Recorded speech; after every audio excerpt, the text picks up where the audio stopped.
Здравей! Казвам се Илияна и съм собственик на агенция за семейно ориентирани хора в София Diamond Love. Знаеш ли какви са трите разлики между агенцията ни и запознанствата в интернет сайтове и приложения? На първо място, при нас могат да членуват само и единствено необвързани хора, а не семейни, които търсят разнообразие в брака си. На второ място, хората при нас търсят своя спътник в живота, а не просто приятелство.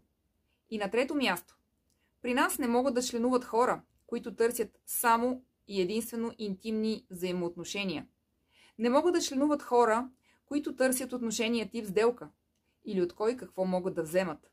И не могат да членуват хора, които се представят с чужда самоличност, с чужди или свои снимки от преди 20 години.